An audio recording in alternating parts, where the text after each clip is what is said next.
Okay, ठीक है। मैं एक आपको आज, अच्छा, आप लोगों में से किसने करसन भाई पटेल का नाम सुना है? Yes ma'am. कौन सुना है? तो है मैम। कौन है? मैम संदीप। हाँ हाँ, नहीं ठीक है, मैं संदीप नहीं पूछ रही हूँ, मैं पूछ रही हूँ कौन है ये करसन भाई पटेल? जी मैम, ये निरमा सरफ का फाउंडर है। बिल्कुल, आपको यस मालूम है इनकी ma'am, story? Yes ma'am. Yes ma'am. बताइए। मैम होता क्या, मार्केट में जब सर्फ बहुत महंगा मिल रहा होता है तो ये एक साइंटिस्ट होता है जो घर में केमिकल नहीं नहीं, रिएक्शन करके। साइंटिस्ट नहीं थे ये, अब मैं एक्सक्यूज मी बताती मैम। हूँ। यस, मैम मतलब कि ये केमिस्ट्री में ना, मतलब केमिस्ट्री का इसको बढ़िया नॉलेज होता है तो घर में ही एक्सपेरिमेंट कर एक सर्फ बना देता है। नहीं मैम, फिर जॉब पर उसको से आता साइकिल तब पे सेल बनाता था करके, मैम। साइकिल पे सेल करके बढ़िया पैसा कमाता है। संदीप कुछ बोल रहा है, संदीप तुम बताओ, ठीक है अरमान, तुम बताओ क्या बोल। आप लोग अपना कैमरा क्यों नहीं ऑन कर रहे हैं? मैम थोड़ी देर कैमरा लाइट ऑन का करो, प्रॉब्लम है मैम। कोई बात नहीं संदीप, करो ऑन। बोलूं मैम मैं। हाँ जैसे कि करसन भाई पटेल जो थे, क्या कहते हैं ना, हम जब वो जॉब पर थे ना, जॉब कर रहे थे, तो उनको देखा कि हाँ सर्फ का मतलब ये सर्फ बहुत महंगा मिलता है मार्केट में। तो ये एक साइंटिस्ट भी थे जो मतलब ये एक्सपेरिमेंट करते थे, केमिस्ट्रियलिस्ट थे। तो ये जब घर पे से अपने काम पर से आते थे तो घर पे ये रिसर्च करते थे इस पे। तो रिसर्च करते करते इनको ये पता लगा कि हाँ चलिए सर्फ हम बनाते हैं। और कुछ? यस। और आगे तो ध्यान में नहीं आ रहा मैम। ठीक है, मैं बताती हूँ। आधा मैं दिया। इसीलिए वो स्टोरी लिया क्योंकि how he started in an unorganised format and how he end up with organised selling of Nirma and the rest other businesses he started. पर आप लोग पहले कैमरा ऑन कर लीजिए, किसी का भी कैमरा ऑन नहीं है इस क्लास में सिवाय कौशल कुमार के छोड़ के। फिर मैं सबको एब्सेंट ही मार्क करूंगी तो क्या फायदा होगा? किसी का भी कैमरा ऑन नहीं है। ओके ठीक है, कोई बात नहीं। फिर मेरे लिए इस क्लास में सिर्फ एक ही बच्चा प्रेजेंट है, मैं उसी को अटेंडेंस दूंगी। नैन्सी का ऑन भी है but she is not visible, I don't know why. ठीक है, अच्छा अब मैं थोड़ा बताती हूँ। नॉर्मली आज हम पढ़ने वाले थे ऑर्गेनाइज्ड और अनऑर्गेनाइज्ड सेक्टर के बारे में। मेरे ख्याल से हमने टाइप्स ऑफ स्टोर्स थोड़ा बचा हुआ है, उसको कवर अप कर लेंगे, पहले पहले यहीं से शुरू करते हैं।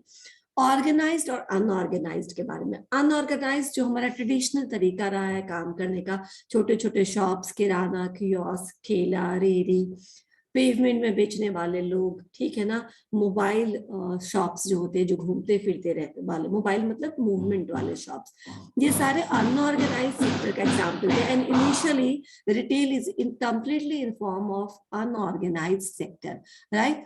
धीरे धीरे इसमें एफडीआई का इन्वेस्टमेंट हुआ, फॉरेन डायरेक्ट इन्वेस्टमेंट्स होने लगे, वॉलमार्ट आया, अमेजोन आया, ठीक है, और भी बहुत तरह के इन्वेस्टमेंट्स जब गवर्नमेंट ने अलाउ किया तो इसको धीरे धीरे ऑर्गेनाइज। तो पहले अनऑर्गेनाइज और ऑर्गेनाइज को हम कैसे डिफ्रेंशिएट करेंगे?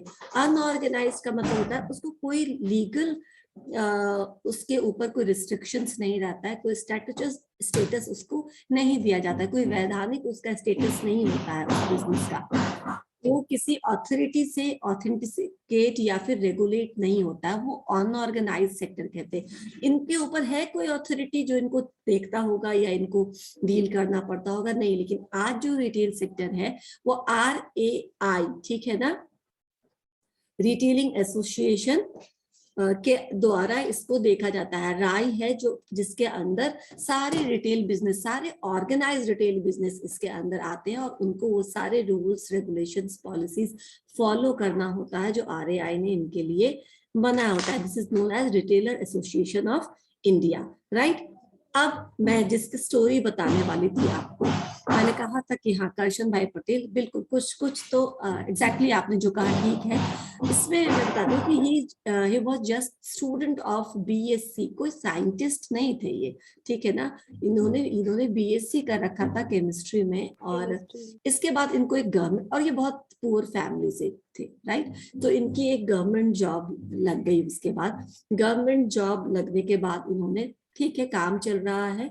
और लेकिन एक्चुअली गुजराती जो होते हैं ना, Gujarati have NAAC of business, ठीक है ना, उनको बड़ा इंटरेस्ट होता है। महिलाएं भी इनफैक्ट गुजरात की के घर में आप कितना भी देखिएगा, करोड़पति है, बहुत पैसे वाला है, फिर भी मैम वहां डीएनए में पे ही बिजनेस रहता है।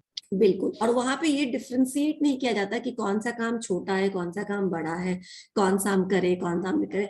हर तरह के काम करने वाले लोग हर काम को इज्जत के नजरिए से देखते हैं, और हर एक बिजनेस को वो लोग रिस्पेक्ट देते हैं और करना पसंद करते हैं। वो एम्प्लॉय भी है, वो काम कर भी रहा है तो भी उसका साइड में कुछ ना कुछ बिजनेस होता है। ये हर गुजराती का स्टोरी है, राइट। तो इनको भी लगा कि मुझे कुछ करना चाहिए, मैंने इतना पढ़ाई लिखाई किया है, वो तो जॉब में मिलेगा नहीं, तो इससे क्यों मैं इतना रेस्ट लूं। फिर ही स्टार्टेड, अपने ही घर में उन्होंने पीछे के रूम में, मकान में उन्होंने अपना काम करना शुरू किया और तरह तरह के केमिकल पे एक्सपेरिमेंट्स करना शुरू किया, राइट। जब वो ये एक्सपेरिमेंट्स कर रहे थे तो उनको उससे एक प्रोडक्ट उन्होंने बनाया जो वॉशिंग पाउडर बन गया, ठीक है ना, जिससे अच्छी सफाई होने लगी, दाग धब्बा धुलने लगा, राइट। तो उन्होंने वो वॉशिंग पाउडर बनाया। अच्छा, बन तो गया, अकेले ही कर रहे थे वो, उसका सवेरे चले जाते थे ऑफिस, फिर शाम में बचा हुआ समय, काफी एक्सपेरिमेंट्स के बाद एक वॉशिंग पाउडर बना जो ठीक है, जो क्वालिटी वाइज अच्छा था, और जिसको बनाने में बहुत ज्यादा इन्वेस्टमेंट भी उन्होंने नहीं किया था, यानी कि उसका जो कॉस्ट भी था वो बहुत सस्ता था उस समय के कंपेरेटिवली अदर वॉशिंग पाउडर से। तो उन्होंने क्या किया, अब इसको खुद ही बेचना भी शुरू किया। तो इन्होंने उस बनाए गए वॉशिंग पाउडर को पैकिंग करना शुरू किया, और जब वो अपना ऑफिस जाते थे, रास्ते में साइकिल से अपना सामान लेते हुए जाते थे और घर घर के लोगों को कन्विंस करते थे और अपना वॉशिंग पाउडर बेचते हुए जाते थे, ठीक है ना। पहले छोटे छोटे सैंपल के रूप में कि आप यूज करके देखिए, अगर आप सेटिस्फाइड नहीं होंगे तो हम पैसा दे देंगे वापस, ये इनका स्टेटमेंट हुआ करता था। तो वो उस एरिया में बेचते चले जाते थे, फिर आप आते थे, फिर पैकिंग करते थे, फिर बनाते थे, फिर पैकिंग करते थे, फिर नेक्स्ट डे जितना बना उतना लेकर के वो निकल जाते थे। कुछ दिन तक ऐसा ही होने लगा, तो रिस्पांस अच्छा रहा, ठीक है। और सबसे जो एडवांटेज था इनके प्रोडक्ट का वो था कि वो बहुत कॉस्ट इफेक्टिव था, क्वालिटी वाइज तो अच्छा था ही। जहाँ पे 13 रुपए, 14 रुपए, 15 रुपए, 10 रुपए के ऊपर का वॉशिंग पाउडर जिस समय में मिल रहा था, उस समय उन्होंने 3 रुपए वॉशिंग पाउडर देना शुरू किया था, राइट। इतना ज्यादा डिफरेंस था कि लोगों ने हाथों हाथ इसको लेना शुरू किया, and that washing powder become popular, ठीक है। With the passage of time ये बिजनेस थोड़ा और ग्रोथ किया, और अब उनको लगा कि मैं ये अकेला नहीं संभाल पाऊंगा, ठीक है। अच्छा, इसका इन्होंने नाम निरमा रखा, राइट। निरमा इनकी बेटी का नाम था, उन्होंने अपनी बेटी के नाम पे इस वॉशिंग पाउडर का नाम रखा निरमा, क्योंकि वो थोड़ा इसमें इमोशनल स्टोरी भी है कि उनकी बेटी एक एक्सीडेंट में मर गई थी। वो चाह रहे थे कि मेरी बेटी कुछ बहुत अच्छा नाम करे और पूरे दुनिया के लोग उसको जाने, तो वो उसमें गुजर गई थी। तो उन्होंने थोड़ा सा अपनी बेटी के याद में इस वॉशिंग पाउडर का नाम निरमा रखा, ताकि वो नाम अभी भी पॉपुलर रहे और सब घर में इस नाम को जाना जाए, राइट। तो उन्होंने इसका नाम निरमा रखा, और वो जो फोटो है ना, वो एक्चुअली उनकी बेटी का ही फोटो है निरमा वॉशिंग पाउडर के ऊपर, जो आप लोगो देखते हैं और फोटो देखते हैं, वो उन्होंने अपनी बेटी के रूप में ही उसको दिया था और उसी का लोगो उसमें यूज किया है, राइट। तो फिर अब क्या हो, उसके बाद उन्होंने सोचा, जॉब छोड़ दी उन्होंने, गवर्नमेंट जॉब छोड़ दी, जबकि जानते हैं हम लोग कि गवर्नमेंट जॉब का कितना इंपॉर्टेंस होता है। He left his job and then he started expanding his business. इन्होंने पूरा टीम को रिक्रूट किया, टीम को लाए वो इस बिजनेस के लिए, और सब लोग अपना काम करने लगे, प्रोडक्शन बढ़ गया, इन्होंने डिस्ट्रीब्यूशन ज्यादा शुरू कर दिया, सारे लोग स्टेबलाइज गवर्नमेंट के जो शॉप्स होते थे उसमें इनके प्रोडक्ट बिकने लगे, और बाकी सारे शॉपकीपर्स भी लेके जाते थे। ये जो प्रोडक्ट था वो एक तरह से जितने भी फॉरेन कंपनीज थे, ब्रांड्स थे, जो एक स्टैब्लिश ब्रांड थे, उनको अच्छा तगड़ा कंपटीशन देने लगा, ठीक है ना, ये निरमा ब्रांड।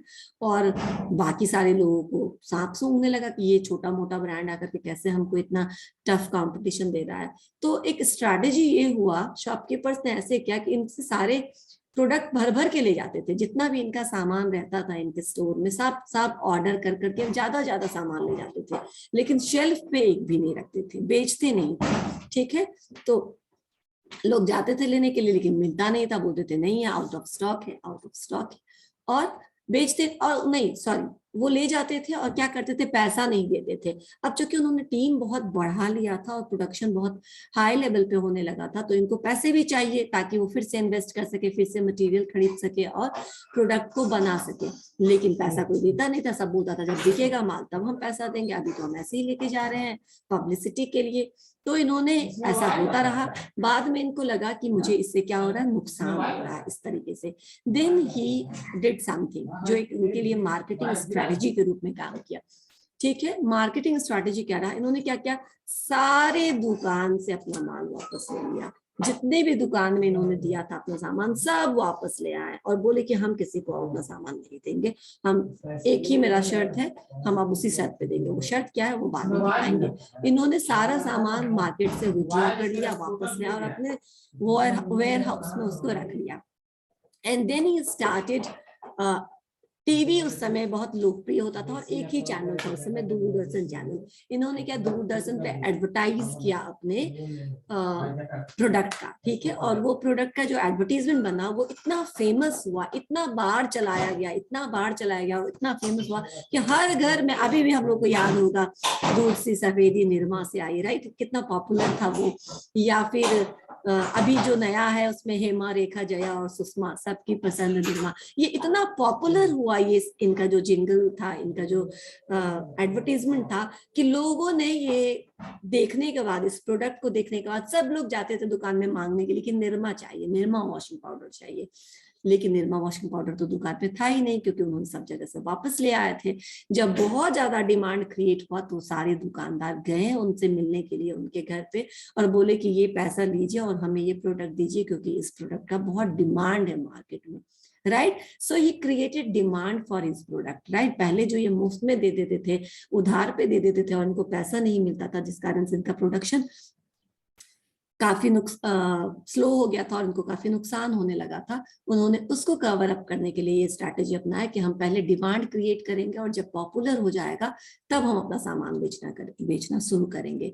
तो फिर इन्होंने देना शुरू किया और इस तरीके से ये एक स्टैब्लिश ब्रांड होता चला गया। यानी कैसे अनऑर्गेनाइज था, वन मैन शो था, एक आदमी ने प्रोडक्शन भी किया, पैकिंग भी किया, डिस्ट्रीब्यूशन भी किया, धीरे धीरे धीरे ब्रांडिंग हुआ उसका, धीरे धीरे उनका टीम बना and then from unorganise business to organise retail में वो आगे। इतना ही नहीं, उसके बाद उनके बहुत सारे रिसर्च लैब्स हुए और निरमा का एजुकेशन में भी देखोगे तो निरमा का अपना इंडस्ट्री है, ठीक है, अपना यूनिवर्सिटी है, right. Nirma institute of technology के नाम से हम उसको जानते हैं, राइट। हाँ, तो ये इंस्टीट्यूट है, इनका अपना यूनिवर्सिटी है और इनके अपने रिसर्च लैब्स हैं। और इसके बाद इन्होंने अपने प्रोडक्ट को भी डाइवर्सिफाई शुरू किया। जो शुरू हुआ था सिर्फ वॉशिंग पाउडर से, वो उसके बाद आपको सॉल्ट भी मिलता था, निरमा का सॉल्ट, निरमा कॉस्मेटिक्स में भी आया, सोडा में भी आया और फिर अलग अलग तरह के साबुन में भी आया। इन्होंने थोड़ा थोड़ा अपना रेंज को बढ़ाया और डाइवर्सिफाई किया, डिफरेंट डिफरेंट प्रोडक्ट्स भी इनके अंदर इनोवेशन करते चले, हाँ, बिकते चले गए। और उसके बाद ये इंडियन मार्केट में नहीं, वर्ल्ड के मार्केट में भी फेमस होता चला गया धीरे धीरे। एंड जिनका मेजर एडवांटेज है लो कॉस्ट पे बेटर क्वालिटी प्रोवाइड करना। यानी इनका मूल मंत्र था कि at the lowest possible cost, जितना हो सकेगा उस पर हम क्या करेंगे, क्वालिटी प्रोडक्ट एक मिडिल क्लास फैमिली के लिए अवेलेबल कराना, लो क्लास फैमिली के लिए अवेलेबल कराना मेन इनका मोटो था, पर्पस था इस बिजनेस का। तो this is we have seen that कैसे ये अनऑर्गेनाइज से ऑर्गेनाइज होता चला गया ये बिजनेस, राइट। अब देखो, सबसे पहले मैंने कहा था कि जब रिटेल स्टार्ट हुआ था तो started as an unorganised sector, ठीक है, जहां पे कोई रूल्स रेगुलेशंस, कोई लीगल स्टेटस नहीं था उस बिजनेस का, उसको हम बोलते हैं अनऑर्गेनाइज्ड सेक्टर। लेकिन आज ये अनऑर्गेनाइज्ड सेक्टर नहीं है, ठीक है। अब हम पढ़ेंगे क्यों, क्या अनऑर्गेनाइज्ड होता है और क्या ऑर्गेनाइज्ड होता है। एक सेकेंड, ओके। तो सबसे पहले क्या था कि अभी रिसेंटली ये ऑर्गेनाइज्ड फॉर्म में आ गया है और ये बहुत गेन मार्केट शेयर और बहुत कैपिटल को गेन करने लगा। क्यों? क्योंकि इसमें एफडीआई का इन्वेस्टमेंट हुआ है, बाहर से भी लोगों ने रिटेल में इन्वेस्टमेंट करना शुरू कर दिया है। जितने भी शॉपिंग मॉल्स है, बिग कॉम्प्लेक्सेस है, जो वैरायटी ऑफ ब्रांडेड आपको अंडर वन रूफ या सर्विसेज आपको एक जगह मिल जाता है। और इसका कॉन्सेप्ट ये भी है कि आप शॉपिंग के साथ साथ एक आपको अच्छा मेमोरेबल शॉपिंग एक्सपीरियंस भी हो, है ना। तो अच्छा एम्बियंस रहता है, अच्छा डेकोरेशन होता है। देखोगे हर समय में जाओगे तो उस मार्केट का, जैसे अभी क्रिसमस के टाइम में चल जाओ तो आपको बहुत बड़े बड़े क्रिसमस ट्रीज दिखते होंगे, डेकोरेशन उस तरह का दिखता होगा। न्यू ईयर में अलग, आप इंडिपेंडेंस डे या रिपब्लिक डे के टाइम में चले जाए तो पूरा उनका डेकोर चेंज हो जाता है, just to give you a better ambience and experience of your shopping. और एक्ट कौन कौन से एप्लीकेबल, तो सेल्स टैक्स एप्लीकेबल होता है इसमें। रजिस्टर्ड रिटेलर जो होते हैं उनको रजिस्टर्ड कराना जरूरी होता है। रिटेलर एसोसिएशन ऑफ इंडिया के गाइडलाइंस को फॉलो करना पड़ता है हर एक ऑर्गेनाइज्ड रिटेलर्स को, राइट। तो ये हो गया ऑर्गेनाइज सेक्टर के बाद, जिसमें MIS, supply chain management, management information system, customer relationship, जिसमें हम बोलते हैं ना कि पोस्ट सेल सर्विसेज, ठीक है, जिसमें आपको कस्टमर नंबर दिया जाता है कि अगर कोई भी प्रॉब्लम हो तो आप अपने कंप्लेन दे सकते हैं। ये सारे कॉन्सेप्ट ऑर्गेनाइज्ड रिटेलिंग का पार्ट है। कस्टमर रिलेशनशिप मैनेजमेंट, कैसे उनको आप अपने परमानेंट कस्टमर में कन्वर्ट करेंगे अगर वन टाइम परचेजर है तो। सप्लाई चेन मैनेजमेंट, यानी क्या चेन ऑफ सप्लाई रहेगा, कितना बड़ा चेन ऑफ सप्लाई रहेगा, या MIS यानी कहाँ पे क्या डिमांड है और उसको कैसे हम क्रिएट करेंगे। ये सारी चीजें आई जब ऑर्गेनाइज्ड डिटेलिंग आया। और ऑर्गेनाइज्ड डिटेलिंग का एक और बेनिफिट है कि एम्प्लॉयमेंट बहुत जनरेट हुआ इससे, ठीक है। आपको सर्विसेज तो मिलने लगे, आपको सुविधाएं तो मिलने लगे, आपके डोर पर आकर के आपको डिलीवरी मिल जाता है सामान का, जो ऑर्गेनाइज्ड रिटेलिंग का एक मेजर वो है। आपको कहीं जाने की जरूरत नहीं, आप ऑनलाइन आपके एक टिप पे आपके सारे ऑर्डर्स आपके पास आ जाते हैं।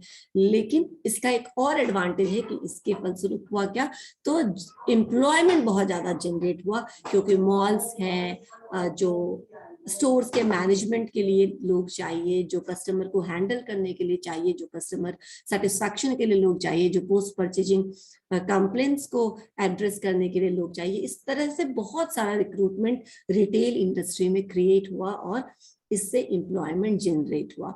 अनऑर्गेनाइज्ड रिटेलिंग, जिसका कोई लीगल स्टेटस नहीं, जिस पर कोई एक्ट या कोई लीगल प्रोविजंस इंप्लीमेंट नहीं होता है, उसको हम अनऑर्गेनाइज्ड रिटेलिंग बोलते हैं। जिसके एग्जांपल्स आपको पता है, जैसे कि जो भी पेवमेंट पे बेचने वाला मोबाइल सर्विसेज या फिर किराना शॉप्स, ऐसे जो वेंडर्स होते हैं, इसको हम अनऑर्गेनाइज सेक्टर में रहते हैं। इसमें भी एम्प्लॉयमेंट था लेकिन बहुत कम। जैसे एक किराना शॉप पे आप देखोगे 1 से 2 हेल्पर रहता है, राइट। या फिर सेल्समैन एक आध है जो, या फिर एक आध है जो तगादा देने के लिए या पहुंचाने के लिए सामान वो रखते थे।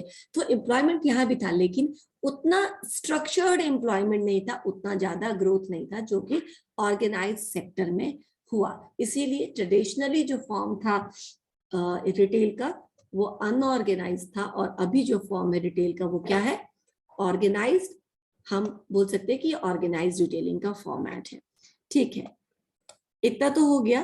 थोड़ा सा हम लोग लास्ट क्लास में मैं जब आप लोगों को बता रही थी कि रिटेलिंग के टाइप में, कि एक था स्टोर बेस्ड रिटेलिंग। एक बार बताना कि स्टोर बेस्ड रिटेलिंग में हम लोगों ने क्या क्या कवर कर लिया था। ये kiosk, shopping mall, hyper store, ये सब हो चुका था क्या? मेरे ख्याल से यस हो। मैम। Yes yes ma'am. ठीक है, यानी कि हमने स्टोर बेस्ड रिटेलिंग हम लोगों ने पूरा कवर कर दिया। डिस्काउंट स्टोर्स में मैंने बताया था, जैसे ब्रांड फैक्ट्री या फिर फैक्ट्री आउटलेट्स जो होते हैं, जहाँ वॉलमार्ट पे वगैरह बता दी थी मैम आप। बता दिए थे। फैक्ट्री आउटलेट्स जहाँ पे डिस्काउंटेड रेट में मिलता है, मैंने बताया था कि महरौली में ऐसे बहुत यस सारे आपको शॉप्स मिल जाएंगे जहाँ यस पे मैम। 2412 पूरा 12 महीना आपको डिस्काउंट रेट पे सामान मिल जाता है। और जो डिफेक्ट्स होते हैं या डैमेजेज होते हैं वो भी इतना डिटेक्टेबल नहीं होता है, फिर भी वो थोड़ा सा भी डैमेज होता है तो उसको क्वालिटी कंट्रोल जो होता है रिजेक्ट कर देता है, इसीलिए उसको फैक्ट्री शॉप्स में, आउटलेट्स में बेच दिया जाता है थोड़े कम दामों पे, राइट। तो इसको डिस्काउंट स्टोर्स हम लोग बोलते हैं। अब नॉन स्टोर बेस्ड रिटेलिंग, नाम से ही आपको पता है कि ऐसे स्टोर रिटेलिंग का कोई अपना फिजिकल एग्जिस्टेंस नहीं रहता होगा, कोई ऐसा स्टोर नहीं रहता होगा जिसमें डायरेक्ट सेलिंग है। अब ये डायरेक्ट सेलिंग भी 2-3 तरह के होते हैं। एक तो आपको पता है door to door selling, right. ठीक है, लेकिन Yes. और भी टाइप है डोर टू डोर सेलिंग के अलावा एक पार्टी प्लान होता है, जैसे कि नॉर्मली क्या करता है, देखो तुम लोग देखते होगे किसी मोहल्ले में या किसी अपार्टमेंट में या जहाँ पे लोग कॉलोनी टाइप का लोग रहते हैं, वहां पे क्या करते हैं, मान लो कोई पेंटर है या फिर कोई एक छोटा मोटा बिजनेस घर से चलाना चाहता है, तो वो क्या करते हैं, कहीं एक जगह से सूरत से या कोलकाता से जहां से थोड़ा सस्ता उनको साड़ी या फिर सस्ता सस्ता क्लोथ्स या कुछ भी जिस तरह का भी वो बिजनेस करते हैं वो मिल जाता है, वो ले आते हैं और अपने फ्रेंड्स को, अपने नेबर्स को, अपने एक्वेंटेंसेस को, ऐसा मैंने देखा है। मेरी एक फ्रेंड है जो मिथिला पेंटिंग करती है, मधुबनी पेंटिंग अच्छा करती है, राइट। अब उसके पास कोई एक ऑर्गेनाइज्ड फॉर्मेट नहीं है अपने मधुबनी पेंटिंग को सेल करने का, लेकिन उसको करना है, ठीक है ना। She wanted to promote that particular skill और वो उसको करना चाहती है और वो उसके इनकम का एक सोर्स भी हो सकता है। तो उसने ठीक है इंस्टाग्राम पे है, ऑनलाइन है, वो सब कुछ है, लेकिन इसके अलावा what she use to do कि वो जब भी अपने किसी दूसरे शहर में जाती है या अपने जहां पर वो रहती हैं या जहां पर वो किसी दूसरे शहर में जाती हैं, जो उनके वहां पे पहले से फ्रेंड्स है उनके वो कुछ लेके जाती है, जितना भी उनका बना होता है, रेडी सैंपल्स होता है, उसके साथ वो जाती हैं।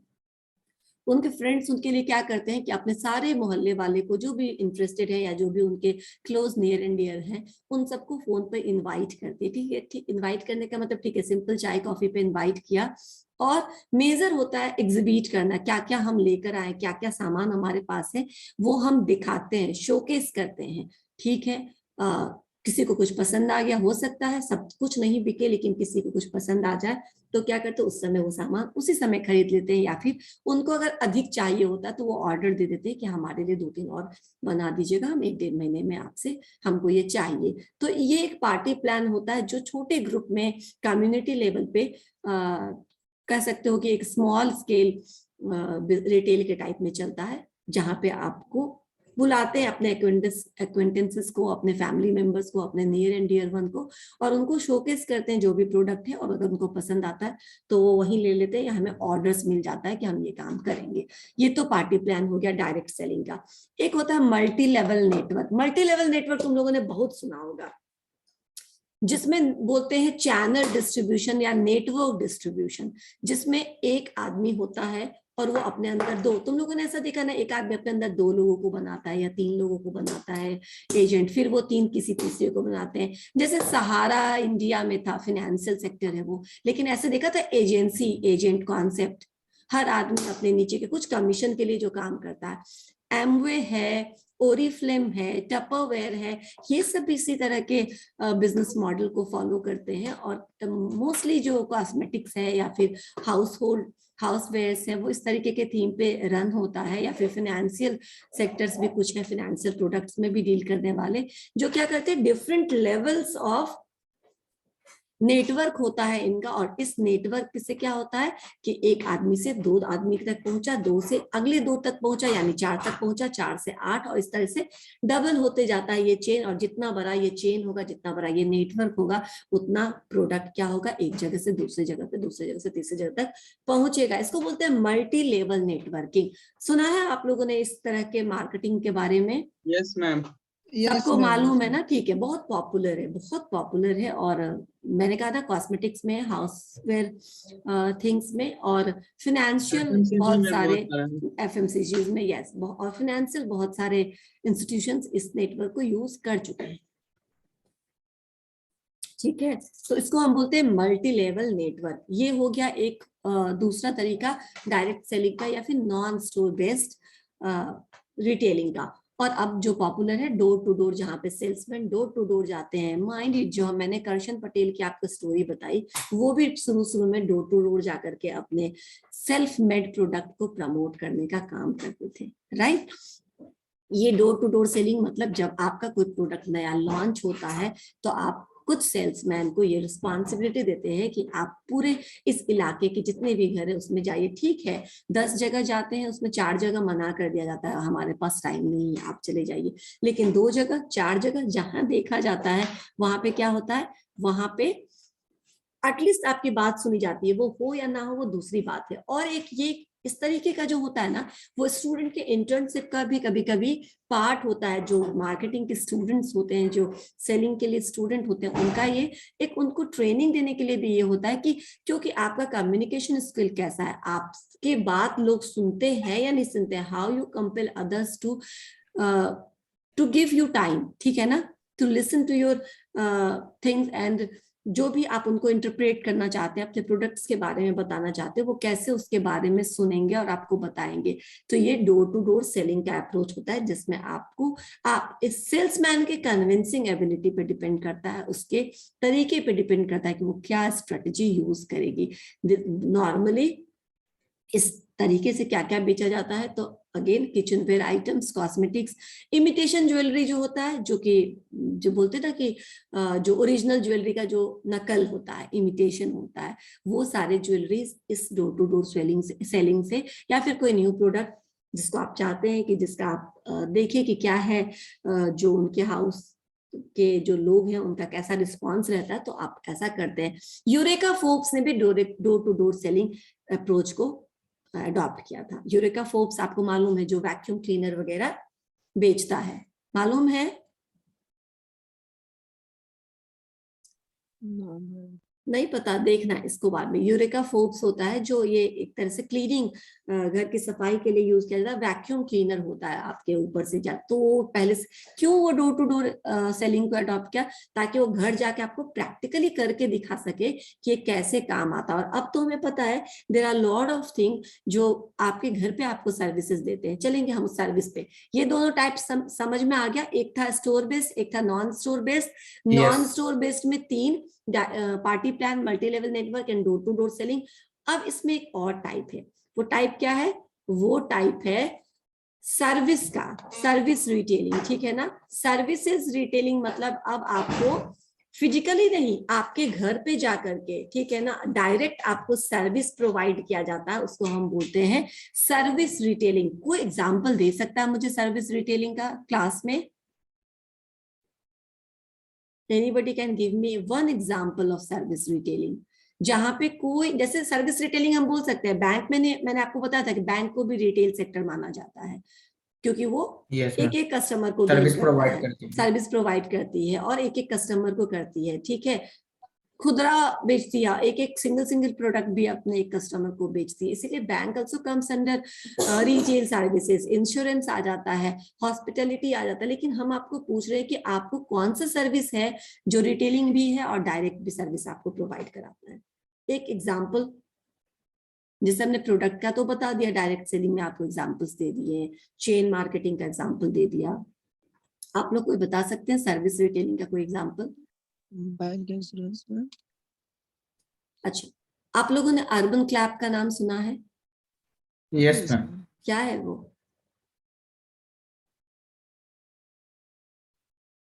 क्या है? मैम एक ई कॉमर्स का सॉफ्टवेयर है। अर्बन क्लैप पहले किस चीज में डील करती थी? मैम अर्बन क्लैप्स मैम गाड़ी से डील सर्विस देते थे एक जगह से दूसरे जगह जाने के लिए। नहीं, एक्चुअली अब आप लोग देखते होंगे घर, वो बहुत तरह के का उसका काम है। अब क्या करती है वो, आपको जब से ये पैंडेमिक हो गया, आपको बाहर जाने की जरूरत नहीं है, घर पे ही आपको मेंटेनेंस का काम करती थी, रिपेयर का काम करती थी। आपके घर में कुछ टूट गया है, कारपेंटर की जरूरत एसी है, वगैरह प्लम्बिंग का रिपेयर काम करते है, बिल्कुल प्लम्बिंग की जरूरत है तो वो आपको प्रोवाइड कराती थी। इसी तरह अब ये क्या करती है, आपके ब्यूटी पार्लर का प्रॉब्लम सॉल्व करती है। इस पैंडेमिक में वो ये अपने नए आइडिया के साथ आया कि सिंस पैंडेमिक है और एक जगह से दूसरी जगह फैल रहा है, आप बहुत ज्यादा क्लोज प्रोक्सिमिटी में ना जाए, पब्लिक प्लेसेस पे ना जाए, तो अर्बन क्लैप क्या होता है, आप उसको ऑर्डर करें, वो घर पे आके आपका सारा काम कर देगी। राइट, ये सर्विस रिटेलिंग का कॉन्सेप्ट हुआ और ये भी डायरेक्ट है, बिल्कुल आप सीधे आप बुलाते हैं और आपके पास सर्विसेज आ जाता है, आपके घर पे भेज दिया जाता है। समझ में आया? आप कहीं से भी टैक्सी बुक करा सकते हैं थ्रू ओला, उबर, जो भी है, रैपिडो है, ये सब क्या है, ये सब आपके ऑनलाइन सर्विस रिटेलिंग। और कोई इनका फिजिकल एग्जिस्टेंस होने की जरूरत नहीं है, कहीं पर इनका फिजिकली नहीं है, आप फोन पे सारा बुकिंग करते हैं और आपको मिल जाता है। राइट, तो ये these are the again the example of non store based retailing, लेकिन ये सर्विसेज में डील करता है। राइट, मैम डिलीवरी हो जाएगा इसमें मैम? हाँ बिल्कुल हो जाएगा, लेकिन वो कोरियर पार्टनर्स है।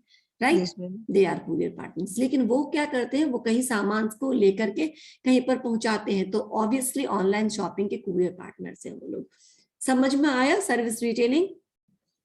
Yes ma'am. यस तो मैम। ये ma'am. भी नॉन स्टोर बेस्ड का एग्जाम्पल है, एक तीसरा सर्विस रिटेलिंग। तो हम लोगों ने अभी तक पढ़ा डायरेक्ट, स्टोर बेस्ड के सारे एग्जाम्पल आपको बताए, convenience, supermarket, hyper stores, malls, kiosk और जो भी एग्जाम्पल थे उसके। ठीक है, डिस्काउंटेड जो आउटलेट्स होते हैं उसके बारे में बताया, ब्रांडेड अपना इंडिविजुअल ब्रांड स्टोर्स के बारे में बताया। उसके बाद हम लोगों ने नॉन स्टोर बेस्ड के बारे में देखा, और अब सर्विस रिटेलिंग भी हमको पता चला कि सर्विस रिटेलिंग किस तरह से की जाती है, और ये भी कैसे आपको डायरेक्ट सेलिंग के माध्यम से आप तक डायरेक्ट पहुंचाया जाता है। ठीक है, सर्विस रिटेलिंग में आप एयरलाइंस भी बोल सकते हैं, इंश्योरेंस भी बोल सकते हैं, बैंकिंग भी बोल सकते हैं, जितने ये सब है ये सर्विस रिटेलिंग के टाइप है। अब हमारा नेक्स्ट जो होगा वो होगा फैक्टर्स अफेक्टिंग स्टोर लोकेशन। ठीक है, एक बहुत बड़ा, अगर स्टोर बेस्ड आपका रिटेल है, आपका बिजनेस है, तो एक बहुत बड़ा क्वेश्चन उठता है कि आखिर कौन सा बेसिस होता है, आखिर किस बेसिस पे कोई भी बिजनेसमैन अपने स्टोर का लोकेशन तय करता हो। कुछ तो बेसिस होता होगा। चलिए अभी हम स्टोर लोकेशन के बारे में आपको नहीं बताएंगे, आप अपने मन से बताइए मुझे कि ऐसे कौन से फैक्टर्स होते होंगे जिसको ध्यान में रखा जाता होगा before finalising any location for the store. एक बार और मैम रिपीट है। ऐसा क्या क्या फैक्टर होता होगा जो स्टोर का लोकेशन फाइनलाइज करने से पहले बिजनेसमैन उसके बारे में सोचता होगा कि क्या क्या चीजें हैं जो हमें ध्यान देना चाहिए जहां तक स्टोर को के लोकेशन को फाइनल करने से पहले। मैम कि बाजार में होना चाहिए मैम, जो कि बाजार में कस्टमर। होना चाहिए। ठीक है, यस, यानी कि कस्टमर अधिक कस्टमर को इंफ्रास्ट्रक्चर सुविधा मैम मिला। मिले।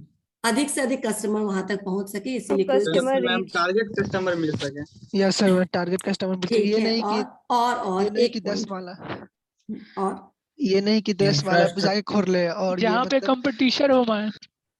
कंपटीशन हो। अच्छा, और कंपटीशन जहाँ पे होगा वहां पे प्रेफर करेगी लोग जाना या नहीं प्रेफर करेगी? बहुत कम करेगी मैम। प्रेफर नहीं करेगी। ऑब्वियसली अगर ऑप्शन ज्योग्राफिकल हो। Place ma'am. हाँ, ज्योग्राफिकल प्लेस, लेकिन ये ज्योग्राफिकल एरिया किस तरह से डिफाइन कर मैम देगी? लॉन्ग टाइम के लिए एग्जिस्ट कर सके हमारा स्टोर। ठीक है, और कुछ क्या क्या फैक्टर होता होगा जिसको ध्यान में रखते होंगे स्टोर कीपर किसी स्टोर को फाइनलाइज करने से पहले, लोकेशन को फाइनलाइज करने से पहले? एक सही बताया मैम वहाँ आपने, पे उसका कस्टमर का ट्रैफिक हो। Customer reach ma'am. Customer reach हो गया, सबने ये बोल दिया कि मतलब ऐसी जगह पर होना चाहिए जहां कस्टमर आसानी से एक्सेस कर सके। और कोई पॉइंट जहां पे कंपटीशन कम हो, चलो ये भी मान लेते हैं। मैम और ये कोई सिटी में पॉइंट? खोल सकता है मैम, अर्बन में खोलेगा तो फिर मैम ये चल नहीं पाएगा। क्यों नहीं इसके चलेगा? सिटी अर्बन बेस्ड में होना क्यों चाहिए। नहीं चलते? नहीं, ऐसा नहीं है। सॉरी अर्बन मैम, में क्यों नहीं चलेगा? अर्बन का रूरल में नहीं चलेगा, अर्बन में मैम चलेगा। सॉरी, अच्छा ठीक है, चलो ऐसे सिटी बेस्ड रहना चाहिए। ठीक है, ठीक है, चलो ये भी मान लेते हैं। और बताओ, मैं बताऊंगी। Atmosphere ma'am. एटमोस्फेयर, और एटमोस्फेयर मतलब वहां का एम्बियंस अच्छा होना चाहिए। और क्या चीजें होनी चाहिए? ट्रांसपोर्ट के बारे में सोचो, ट्रांसपोर्टेशन की सुविधा वहां पे होनी चाहिए। ऐसे दूरस्थ जगह पे हो गया जहाँ पे ट्रांसपोर्टेशन की सुविधा नहीं है या बहुत कम है, तो लोग कैसे पहुंचेंगे आप तक, राइट? तो ट्रांसपोर्ट एक रीजन होता होगा। इंफ्रास्ट्रक्चर यानी रोड की सुविधा है, इंफ्रास्ट्रक्चर डेवलप है, ठीक है। और आपने कहा ना कि मार्केट में होना चाहिए, रेंट भी तो एक फैक्टर है। पॉश एरिया में ले लेंगे, रेंट बहुत ज्यादा देना पड़ेगा अगर नहीं बिका सामान तो, राइट? Yes, ma'am. तो आप अपनी अर्बन में आप कम फाइनेंशियल लगेगा। हालत को भी देखें। अर्बन रूरल की बात बाद में करेंगे हम। रेंट भी एक तो फैक्टर है ना स्टोर लोकेशन को फाइनलाइज करने से पहले, कि वहां पे कैसा एरिया है, कितना रेंट लगेगा। समझ में आ गया? इस चीज को भी वो ध्यान में रखते तो होंगे स्टोर को फाइनलाइज। यानी या तो फिर हर कोई समझता है कि चलो हम बोरिंग रोड में ही अपना दुकान ले लेते, लेकिन सब कोई ले पाता है? नहीं ले पाता है। इसके अपने अच्छा ठीक है, नहीं लेता, इसका मतलब उसका बिजनेस नहीं चलता है ऐसा नहीं है। उसके बिजनेस किसी दूसरे फैक्टर पे फोकस कर रहा है, इसलिए वो भी चलता है। बताएंगे कैसे। स्टोर लेआउट कैसा होना चाहिए, यानी लेआउट मतलब किस तरीके से आपका सामान का डिस्प्ले होगा, विजुअलाइजेशन होगा, किस तरह से मर्केंडाइजिंग करेंगे आप, कैसे आप शोकेस करेंगे ताकि कस्टमर्स को डिफिकल्टी ना हो खरीदने में। डेमोग्राफिक फैक्टर्स को ध्यान में रखेंगे कि उस जगह जो कंजम्पशन पैटर्न है, आएंगे हम इस पर, फैमिली स्ट्रक्चर है, इनकम ग्रुप है, वो किस तरीके का है उस एरिया में, उसके बेसिस पे। अब जो तुम रूरल अर्बन कर रहे हो ना, ये बेस्ड है डेमोग्राफिक एरिया पर कि किस तरह का कंजम्पशन हैबिट है वहां के लोगों पर। ठीक है। एड एंड सर्विसेज, अच्छा, रॉ मटेरियल से बहुत दूर नहीं होना चाहिए, फिनिश प्रोडक्ट को जहां पे जहां से फिनिश प्रोडक्ट का जो प्लेस है वो भी बहुत दूर नहीं होना चाहिए, वो एक्सेस होना चाहिए कस्टमर का। वहां पे जो कोई किसी तरह का ऐसा दिक्कत नहीं होना चाहिए, जैसे लूटपाट नहीं होना चाहिए, जो हम लोगों ने कहा ना कि कस्टमर का आसानी से एक्सेस हो सके। यानी कोई ऐसे जगह पे आप ले लेते हो जहाँ का जो आउटर एक्सटर्नल इन्वायरमेंट वो अच्छा नहीं है। लोग लेट सबेट जाना उधर पसंद नहीं करते हैं, क्योंकि उधर बहुत खतरा है, बहुत सारे अनसोशल एलिमेंट्स रहते हैं। तो हम क्या करेंगे, उधर अवॉइड करेंगे। तो उस साइड में आपका बिजनेस नहीं होना चाहिए, क्योंकि अच्छे कस्टमर्स आप तक नहीं पहुंच पाएंगे। So there are other factors also which affects selection of store location, जिसको ध्यान में रख करके स्टोर लोकेशन को फाइनलाइज किया जाता है। राइट, समझ में आया? Yes sir. ठीक है। Yes, sir. इस पर थोड़ा सा मैं हर टाइप का थोड़ा सा डील करूंगी बाद में, लेकिन अब आपको थोड़ा पता चल गया ना कि क्या क्या बेसिस है। फिनेंशियल बेसिस होगा, इंफ्रास्ट्रक्चर होगा, अवेलेबिलिटी होगा, और आपका सामान का एक्सेस होगा कस्टमर तक, एम्बियंस होगा, वैरायटी होगा, बहुत कुछ होगा। ठीक है। स्टोर लेआउट होगा, सबके बारे में पढ़ेंगे कि क्या क्या होता है। ठीक है। मैं अभी अटेंडेंस ले लेती हूँ। देखो, सबका ऑफ है एक तरफ से वीडियो, सारे बच्चों का ऑफ है। एक रोल नंबर 50 और एक रोल नंबर 83, दोनों 444 से। मैं सिर्फ उन्हीं का अटेंडेंस बनाऊंगी, रेस्ट यू कैन लीव। मैं अटेंडेंस अभी बना लेती हूँ, 83 एंड 50। ठीक है।